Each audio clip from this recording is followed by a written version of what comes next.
Russia's President Vladimir Putin is starting to feel the heat of new US sanctions as Washington is putting some additional bite into its confrontation with Moscow. At the same time, new sanctions or even a full-out, proxy, confrontation are looming on the horizon, looking at the tensions at the Russian-Ukrainian border. Putin's reactions are straightforward, threatening asymmetric responses to any Western pressure or military interference in the coming months. The still fledgling or outright weak reactions of Western governments, especially in Europe, are received in Russia as a sign of weakness.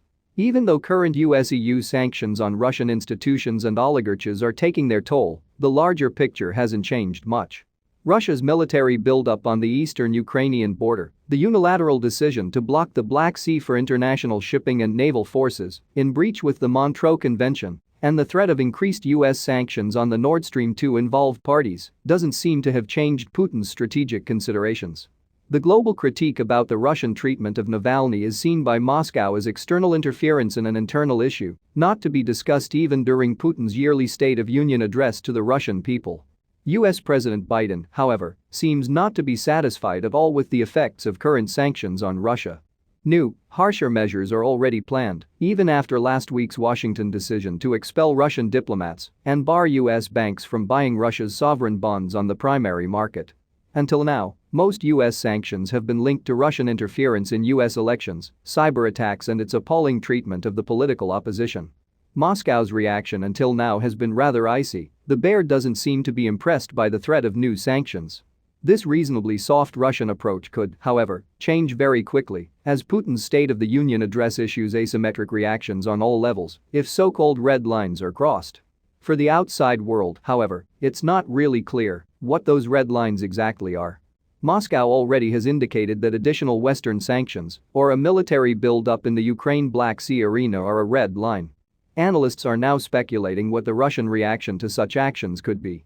Western analysts mainly fear a military reaction, looking at the Ukrainian issue at present. The immense military buildup on Ukrainian borders could lead to a direct open involvement of Russian troops under the pretext of protecting Russian citizens and interests in the region, as has been done before in Georgia and other places. This full-out Cold War approach is an option, not to diminish straight away, as Russian aggressive maneuvering has been building up since the Arab Spring, with its involvement in Syria and Libya being the clearest examples.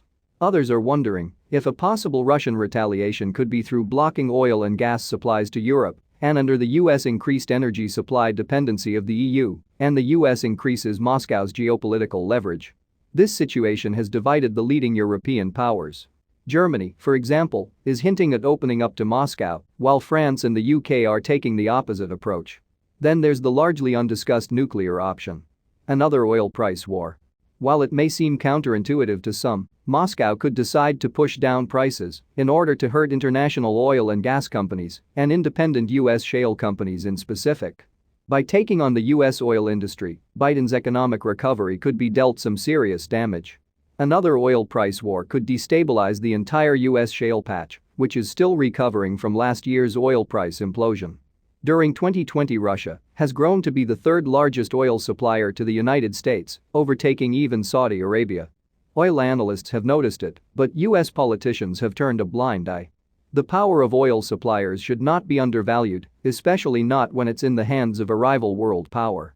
An aggressive move by Moscow doesn't necessarily have to be at the expense of others in the OPEC+ alliance. In fact, other OPEC members could actually benefit from a direct assault on US oil and gas export markets.